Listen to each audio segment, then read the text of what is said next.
DJ বাপি presentation. জাজিক গ্রামে তখন বসবাস করতেন ওই মহাপ্রভুর দ্বিতীয় স্বরূপ শ্রীনিবাস আচার্য। শ্রীনিবাস আচার্য আজকের বট গাছের তলায় বসে শ্রীমদ্ ভাগবত পাঠ করছে। শ্রীমদ্ ভাগবত পাঠ করছে। এই যে শিষ্যগণ, শ্রীমদ্ ভাগবত পাঠ তোমরা শোনো। এই যে তোমরা আমার গান শোনার জন্য সামনে একেবারে হাজার হাজার লোক বসেছো, আজকে শ্রীনিবাসের কাছে ভাগবত শোনার জন্য হাজার হাজার লোক বসেছে। গুরুদেব কি বলে দেখা যাক। ব্যাখ্যা করছে শ্রীনিবাস আচার্য। সংসার সিন্ধু মতি দুস্তরম মূর্তি তীর্ষণন্ন প্লবো ভগবত পুরুষোত্তমস্য লীলা কথা রসনি সেবনমন্তরেণ পুংস ভবেদ বিবিধ দুঃখ দবার্দিতস্য বিবিধ দুঃখ দবার্দিতস্য বিবিধ দুঃখ দবার্দিতস্য। তোমরা কি জানো শিষ্যগণ, তোমরা কি জানো এই বিশ্ব ব্রহ্মাণ্ড ভগবান চালাচ্ছেন, তার রোমকূপ থেকে কোটি কোটি ব্রহ্মাণ্ডের জন্ম হচ্ছে, আর এই ভগবান তার জগতের মধ্যে কোথায় যে তিনি খেলা করছেন কোনো ঠিক নেই। এই বিশ্ব ব্রহ্মাণ্ডের ভগবান আজকে আমাদের মধ্যে রয়েছেন। প্রেমের পাল্লায় পড়লে সেই ভগবান বৃন্দাবনেতে গিয়ে ধুলোয় গড়াগড়ি দেন, লুটে পুটে সখাদের আপেল কলা আম সব কেড়ে কেড়ে খান। এটাই হচ্ছে ভগবানের প্রেম। এক ভগবান লীলা করার জন্য বৃন্দাবনে ধুলোয় গড়াগড়ি দেয়, আর এক ভগবান এই বিশ্ব সৃজন করেন, নবকূপ থেকে কোটি কোটি ব্রহ্মাণ্ডের জন্ম দিয়ে নিরাকার ব্রহ্মরূপে তিনিই রয়েছেন বিশ্ব মাঝে, আমরা কেউ জানি না। ওই জন্যই তো কবি গান লিখেছে, খেলিছ এ বিশ্ব লয়ে বিরাট শিশু। লিখেছেন না, প্রলয় সৃষ্টি তব পুতুল খেলা নিরজনে প্রভু নিরজনে। কত সব কত অপূর্ব গান। হ্যাঁ, নজরুল ইসলাম। হ্যাঁ, গানটা করবো। গান কতবার শুনেছো? এতবার শুনে আবার শুনবে? নজরুল ইসলাম বাঙালি কবিদের মধ্যে এক আশ্চর্য কবি হয়েছে। তিনি ইসলাম, নাম নিয়েছেন তিনি মুসলমানের, কিন্তু বুকের ভেতরটা যে বৈষ্ণব কতটা উচ্চ স্তরের আমরা বুঝতেই পারলাম না তাকে। খেলিছ এ বিশ্ব লয়ে বিরাট শিশু আন মনে খেলিছ এ বিশ্ব লয়ে বিরাট শিশু আন মনে খেলিছ। প্রলয় সৃষ্টি তব পুতুল খেলা, প্রলয় সৃষ্টি তব পুতুল খেলা নিরজনে প্রভু নিরজনে খেলিছ এ বিশ্ব লয়ে বিরাট শিশু আন মনে খেলিছ। শূন্যে মহা আকাশে তুমি মগ্ন লীলা বিলাসে, শূন্যে মহা আকাশে তুমি মগ্ন লীলা বিলাসে, ভাঙিছ গড়িছ নীতি ক্ষণে ক্ষণে, ভাঙিছ গড়িছ নীতি ক্ষণে ক্ষণে নিরজনে প্রভু নিরজনে খেলিছ। এসব গানের মূল্য কে দেবে বাবা? এসব গানের মূল্য কে দেবে? এর জন্য শিক্ষার দরকার, শিক্ষা খুব দরকার। আমাদের এখনকার দিনে শিক্ষাটা বড় নিচু হয়ে যাচ্ছে। আমাদের নিজের দেশের ইতিহাস আমরা জানি না, নিজেদের দেশের শাস্ত্র আমরা জানি না, শুধু ইংরেজিতে একটু কথা বলবো বলে, ভালো চাকরি পাবো বলে ইংলিশ মিডিয়ামে পড়ছি, আর আমাদের সংস্কৃতি সংস্কারগুলোকে ভুলে যাচ্ছি। আমি ইংরেজির বিরুদ্ধে নই, আমিও ইংরেজি জানি, ইংরেজি আমিও বলতে পারি, কিন্তু তাই বলে নিজের মাতৃভাষাকে অপমান করে নয়। যেখানে বাঙালি রয়েছে সেখানে বাঙালিরা জানে যে বাঙালি জাতির যে বাংলা ভাষা কত গর্বের ব্যাপার। আপনারা জানেন, আমি গেছিলাম আমেরিকাতে বাল্টিমোর শহরে, ওইখানে একটা পার্ক আছে, ন্যাশনাল পার্ক মানে মিউজিয়াম আর কি। ওইখানে যে ম্যান হোলগুলো না, ম্যান হোলগুলো, ওই ম্যান হোলগুলোর মধ্যে কোনো কোনো ম্যান হোলের উপরে মানে লোহার স্ট্রাকচারের উপরে বাংলা ভাষায় লেখা আছে। দেখে আমার খুব কষ্ট হয়েছিল যে আমাদের ভাষা লোকে পা দিয়ে চলে যাচ্ছে, মানে খানিকটা অপমানজনক, এ তো বটেই। কিন্তু আমাদের বাংলা ভাষা আপনি গুগলে সার্চ করুন, সব থেকে sweetest language in the world, সারা পৃথিবীর মধ্যে সব থেকে মিষ্টি ভাষা হচ্ছে বাংলা। আর সেই বাংলায় যারা যারা গান লিখে গেছেন তাদের মতো মিষ্টি কবি আর বিশ্ব ব্রহ্মাণ্ডে নাই। তার মধ্যে একটা মিষ্টি কবি আমার কাজী নজরুল ইসলাম। এই দক্ষিণ 24 পরগনা কত ফুট লম্বা কত ফুট চওড়া আপনারা কোনোদিন ফিতে নিয়ে মেপে দেখেছেন বাবা? বলে বাবা অত বড় ফিতেই পাওয়া যায় না, তো মাপবো কি? তাহলে কত ফুট লম্বা কত ফুট চওড়া ফিতে দিয়ে মাপতে পারবেন না, তাহলে পশ্চিমবঙ্গটা কত বড়? পশ্চিমবঙ্গ যদি এতই বড় হয় তাহলে ভারতবর্ষ কত বড়? ভারতবর্ষ যদি এত বড় হয় তাহলে এশিয়াটা কত বড়? এশিয়াটা যদি এত বড় হয় তাহলে পৃথিবীটা কত বড়? আর পৃথিবী যদি এত বড় হয় সৌরজগৎটা কত বড়?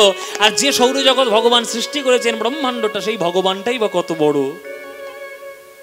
ওই ভগবানকে ফিতে দিয়ে কোনোদিন মাপতে পারবেন?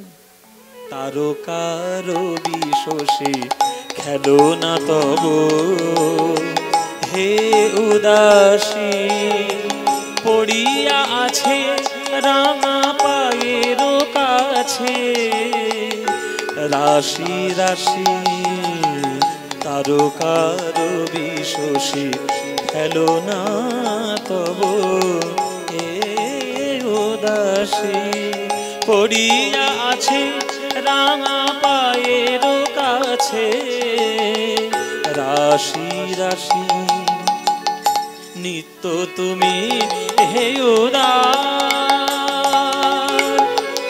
সুখে দুঃখে অবিকার, নিত্য তুমি হে উদার, সুখে দুঃখে অবিকার,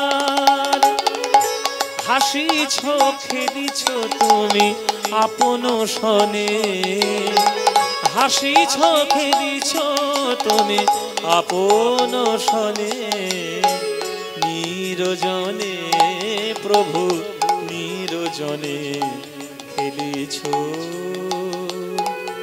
এ বিশ্বলয়ে বিরাট শিশু আনমনে খেলিছ এ বিশ্বলয়ে বিরাট শিশু আনমনে খেলিছ খেলিছ খেলিছ।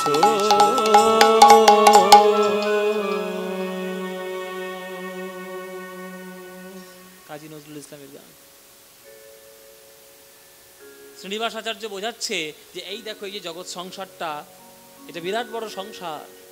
এই সংসারকে পার করার মতো ক্ষমতা সবার হবে না, কিন্তু ডুব জাহাজের সাহায্য যে নিতে পারবে, সে সমুদ্রের তলা থেকে ডুব দিয়ে সমুদ্র জয় করতে পারবে, সেই ডুব জাহাজ হচ্ছে একমাত্র শ্রী গোবিন্দের চরণ। চরণ ছাড়া কোনো গতি নাই। শ্রী গোবিন্দের চরণ রূপে ডুব জাহাজে আশ্রয় নিয়ে নেবে, সেই জগৎ সংসার ত্যাগ করতে পারবে। মায়েরা, এই ব্যাখ্যাটা শিষ্যের সামনে করছে, আর যে বটগাছের তলায় বসে বসে করছে এই ব্যাখ্যা, সেই বটগাছের সামনে দিয়েই হচ্ছে রাস্তা, আর সেই রাস্তা দিয়েই রামচন্দ্রের পালকি যাচ্ছে, বিয়ের পালকি। আর যারা বিয়ে বাড়িতে ঢাক ঢোল বাজাতে গেছে তারা থোড়ি ভাগবতের মানে জানে? তারা তো মানে বুঝবে? তারা ধুমধাম পিটিয়ে যাচ্ছে, যতই খুশি, যতক্ষণ না ফাটছে ততক্ষণ ঢাক বাজাচ্ছে। এবার এই যে ঢাকের বাদ্যযন্ত্রের আওয়াজে, ঢাক ঢোলের পেটানোর শব্দে এই ভাগবত পাঠে ব্যাঘাত ঘটছে। তখন শিষ্যরা বলছে গুরুদেবকে, গুরুদেব আপনি একটু থেমে যান, বিয়ে বাড়ির লোক যাচ্ছে, ওরা তো ভাগবতের মানে বোঝে না, আপনার এমন জোরে জোরে আওয়াজ করছে, আপনার ব্যাখ্যা আমরা শুনতে পাচ্ছি না, আপনি দয়া করে একটু থেমে যান, ওই পালকিটা চলে যাক, বাজনাটা চলে যাক, বরযাত্রী চলে গেলে আপনি আবার ব্যাখ্যা শুরু করবেন। শ্রীনিবাস বলছে, বাবা কার এত বিয়ে হচ্ছে আর কার এত সুন্দর বিয়ে হচ্ছে যে একেবারে ঢাক ঢোল পিটে এরকম জগৎ জানাতে জানাতে যাচ্ছে, কে কার বিয়ে হচ্ছে? দেখি তো ছেলেটাকে। পালকির দিকে নয়ন পড়েছে শ্রীনিবাস আচার্যের, মনে মনে ভাবছে চেনা চেনা বলে মনে হয়, যেন কত জন্মের পরিচয়। ওই দেখো, ওই দেখো, ওই ছেলেটা যাচ্ছে মায়ার পথে ডুব দিতে। ও তো জানে না ওর জন্ম হয়েছে রাধা গোবিন্দের চরণ সেবা করার জন্য। না জেনে না বুঝে ভুল পথে আজ সৌন্দর্যের পিছনে ছুটে গিয়ে আজ মায়ার কোলে ডুব দিয়ে সংসার করতে যাচ্ছে। বদ বদ হরি ছদনা করি হো, বদ বদ হরি ছদনা করি, ওগো বদ বদ হরি ছদনা করি হো, বদ বদ হরি ছদনা করি, ওগো বিপদে ভরল দেশ। তোমার এ তত্ত্ব জানিয়া আগে পলা বলো, এ তত্ত্ব জানিয়া আগে পলা বলো, এ তত্ত্ব জানিয়া আগে পলা বলো, এ তত্ত্ব জানিয়া আগে পলা বলো। শ্রবণ দর্শন কেশ, শ্রবণ দর্শন কেশ। পদাবলীটার মানে শুনুন, বদ বদ হরি ছদ না করিহ। এখানে বদ বদ শব্দের অর্থ হচ্ছে বলো বলো, বলো বলো হরি ছদ না করিহ। ছদ মানে ছলনা, ছলনা করো না। জগতে যখন এসেছো মায়ার মিথ্যে ছলনার মধ্যে ডুবে পড়ে থেকো না, একবার বদন ভরে হরি বলো, কেননা বিপদে ভরলো দেশ, দেশটা বিপদে ভরে গেছে বাবা। তোমার এ তত্ত্ব জানিয়া আগে পলা বলো, শ্রবণ দশন কেশ। তুমি হরি বলতে পারবে না, বিপদে পড়ে গেছো, জগৎ বিপদে ভরে গেছে। ভঙ্গ কাজে দিল ভঙ্গ, মোর মোর করি রাত্রি দিনে মরি, মোর মোর করি রাত্রি দিনে মরি। যমদূতে দেখে রঙ্গ, যমদূতে দেখে রঙ্গ। বিষম নগরে প্রতি ঘরে ঘরে, বিষম নগরে প্রতি ঘরে ঘরে। বিষম জমের থানা, বিষম জমের থানা। এরা একই প্রতিদিন পলক গনিছে, কোন দিনে দেবে হানা। একই প্রতিদিন পলক গনিছে, কোন দিনে দেবে হানা। এই গ্রামটার নাম কি? দক্ষিণ মোকামবেড়িয়া। কি জানো? দক্ষিণ মোকামবেড়িয়া। থানা কোথায় আপনাদের এখানে? বাসন্তী, বাসন্তী থানা। এখান থেকে মোটামুটি কত 10-12 কিলোমিটার দূর আছে? 7 কিলোমিটার দূর। মোকামবেড়িয়ার থানা 7 কিলোমিটার দূর। কিন্তু মোকামবেড়িয়াতে যারা বাস করছো তোমরা ভালো করে জেনে রাখো, তোমাদের প্রত্যেকের বাড়ির ছাদের উপর যমরাজের একটা করে থানা আছে। প্রত্যেকের বাড়ির ছাদের উপর, ঘরের চালের উপর, যদি খড়ের ঘর থাকে তাহলে খড়ের চালে, খোলার ঘর থাকলে খোলার চালে, আর ইটের সিমেন্টের ছাদ থাকলে ছাদের উপরে। বিষম নগরে প্রতি ঘরে ঘরে, বিষম নগরে প্রতি ঘরে ঘরে। বিষম জমের থানা, জমের থানা। এরা একই প্রতিদিন, একই প্রতিদিন পলক গনিছে, কোন দিনে দেবে হানা। একই প্রতিদিন পলক গনিছে, কোন দিনে দেবে হানা।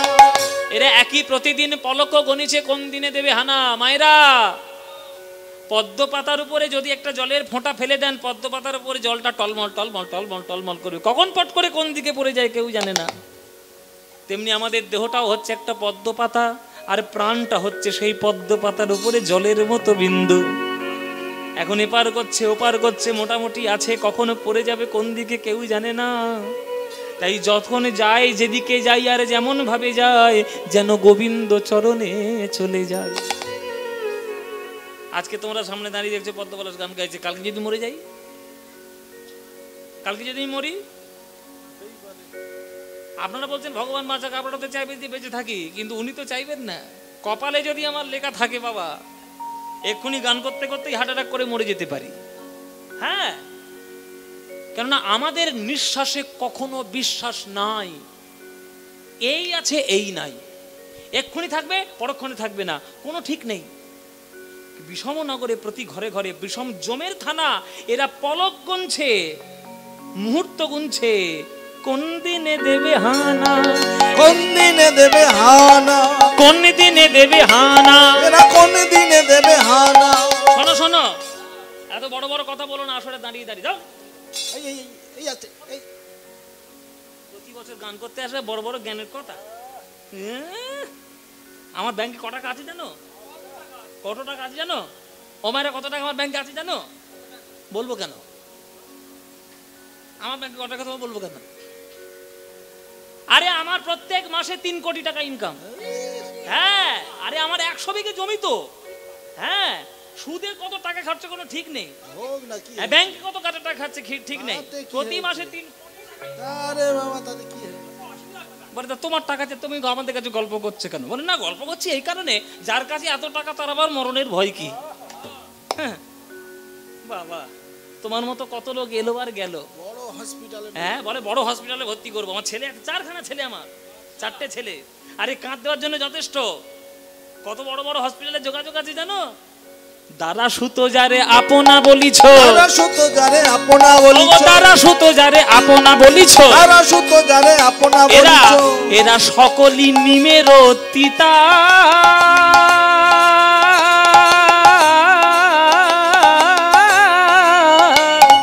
দাদা সুতো যারে আপনা বলিছ, সকলই নিমের তিতা। এরা কি করবে জানো? যতই বড় বড় কথা বলো, যতই ছেলে থাক, স্ত্রী থাক, পুত্র থাক, ভক্ত থাক, গুন্ডা থাক, বডিগার্ড থাক, কেউ তোমার মহাকালে যখন টেনে নিয়ে যাবে কেউ বাঁচাতে পারবে না। আরে জেনে রেখো, যতদিন টাকা আছে ততদিন খুব বাবু বাবু করবে, যেই টাকা ফাঁকা তখন কাবু করে ছেড়ে দেবে। যখন টাকা থাকবে তখন বাবু বাবু বাবু বাবু, আর যেই টাকা ফাঁকা কাবু। ছেলেমেয়েরা কি করবে জানো? হাতে গলে বাঁধি, হাতে গলে বাঁধি, মুখে জালি দিবে চিতা, মুখে জালি দিবে চিতা, মুখে জালি দিবে চিতা। ওগো দাদা সুতো যারে আপনা বলিছ, সকলই নিমের তিতা। এরা কি করবে? মরণ সময়ে, এরা মরণ সময়ে হাতে গলে বাঁধি, মুখে জালি দিবে চিতা। মরণ সময়ে হাতে গলে বাঁধি, মুখে জালি দিবে চিতা। আচ্ছা, আপনারা এতদিন ধরে গান শুনছেন, কীর্তন শুনছেন, আপনাদের একটা প্রশ্নের উত্তর জানা উচিত। এই যে আমাদের মুখে আগুন দেওয়া হয় কেন? হিন্দু শাস্ত্রে 2 ধরনের বিধিনিষেধ আছে। বিধি মানে মৃত্যুর বিধিনিষেধ 2 ধরনের আছে। যদি কেউ বৈষ্ণব হয় তাকে কেউ কখনো পোড়ায়? কেউ পোড়ায় বাবা বৈষ্ণবদেরকে? পোড়ায় কি হয়? তাকে সমাধিস্থ করা হয়। যারা বৈষ্ণব হয় তাদেরকে সমাধিস্থ করা হয়। আর সাধারণ যারা হিন্দু মানুষ তাদেরকে কি করা হয়? পোড়ানো হয়। আর সেই পোড়ানোর আগুনটা কে দেয়? ছেলে দেয়। যদি ছেলে না থাকে তাহলে জামাই এসে দেবে, মেয়ে দেবে। এগুলোই বিধান। মুখে আগুনটা দিচ্ছে কেন? বলে তা তোমার মুখে আগুন দেবে না তো কার মুখে আগুন দেবে? সারা জীবন ইনকাম করেছো, সারা জীবন রোজগার করেছো, অর্থের অহংকারে অপরের শুধু ক্ষতি চেয়ে গেছো, ভগবানের নাম জীবনে মুখ থেকে উচ্চারণ করনি। একটা রসগোল্লা যদি ছেলে বাবার গালে তুলে দেয় তাহলে বাবার বড় আনন্দ হয়, ছেলেটা আমার মানুষ হয়েছে রে, আমার ছেলে আমার মুখের মধ্যে মিষ্টি দিয়েছে। ভগবান তোমায় দিয়েছে কথা বলার ক্ষমতা, আর সেই কথা বলার ক্ষমতা দিয়ে তুমি ভগবানকেই না ডেকে অন্যের ক্ষতি করে গেলে, গালমন্দ করে গেলে, আন কথা কু কথা বলে জীবনের যে সময়গুলো নষ্ট করলে। তাই তোমার মুখে আগুন দেবে জেলে, মুখে আগুন দেবে জেলে, তোমার মুখে আগুন দেবে জেলে, মুখে আগুন দেবে জেলে। হরি নাম মুখে বলো নাই বলে মুখে আগুন দেবে জেলে। হরি মুখে বলো নাই বলে মুখে আগুন দেবে জেলে। ওগো হরি নাম মুখে বলো নাই বলে, হরি হরি হরি বলে, হরি নাম মুখে বলো নাই বলে, কৃষ্ণ কৃষ্ণ কৃষ্ণ বলে, হরি নাম মুখে বলো নাই বলে, হরি হরি হরি বলে, হরি নাম মুখে বলো নাই বলে, কৃষ্ণ কৃষ্ণ কৃষ্ণ বলে, হরি নাম বলো নাই বলে, কৃষ্ণ কৃষ্ণ কৃষ্ণ বলে। মুখে আগুন দেবে জেলে, মুখে আগুন দেবে জেলে। গুরুদেব আপনি কি ব্যাখ্যা করছেন? পালকি কখন চলে গেছে, সে বিয়ে বাড়ি তো কখন হাওয়া? আপনি সে কি একটা শ্লোক বলছিলেন তার ব্যাখ্যা করবেন না? কি ব্যাখ্যা শুরু করেছেন? শ্রীনিবাস আচার্য চমকে উঠলে যে সে বিয়ে বাড়ি চলে গেছে। বলে হ্যাঁ, সেটা কখন? ওরা কি থাকবে আমাদের জন্য? থোড়ি ঢাক ঢোল পেটাতে পেটাতে ঢাক ফেটে গেছে বোধহয়, তাদের চলে গেছে তারা। ও আচ্ছা, এই রে, আসলে ওই ছেলেটার মুখের দিকে তাকিয়ে আমার মনে হলো ওর জন্ম সংসারের জন্য হয়নি, ওর জন্ম হয়েছে বৈষ্ণব জগতে ভক্তি করার জন্য। তাই এতগুলো কথা বলে ফেললাম। যা, বাদ দাও ওসব কথা, যার সংসার যে বুঝে নেবে, যার জীবন সে বুঝে নেবে, আমাদের বলে কি দরকার। চলো আমরা আমাদের ব্যাখ্যায় ফিরে আসি। আবার ব্যাখ্যা করতে শুরু করলো। মায়েরা, বাবারা, লোহা যতই ভারী হোক না কেন, চুম্বকের আকর্ষণে তাকে আসতেই হবে। ঢাক ঢোল পিটাচ্ছে, যতই আওয়াজ হোক না কেন, এই যে কথাটা বলল যে ওর জন্ম হয়েছে সংসারের জন্য নয়, ওর জন্ম হয়েছে গোবিন্দের জন্য, যার কথা তার কানে ঠিক লেগে গেছে। ওই জন্য আমাদের বাংলায় একটা কথা বলে না বাবা, যে পড়লো কথা সবার মাঝে, যার কথা তার গায়ে বাজে। রামচন্দ্রের কানে চুম্বকের মতো ওই কথাটা আকর্ষণ করে নিয়েছে যে আমার জন্ম নাকি হয়েছে গোবিন্দের সেবার জন্য। সাধু মহারাজ অন্য কারোর মুখের দিকে তাকিয়ে ওই কথা না বলে আমার মুখের দিকে তাকিয়ে বললেন কেন? নিশ্চয়ই এর মধ্যে কোনো রহস্য আছে, আমাকে জানতে হবে।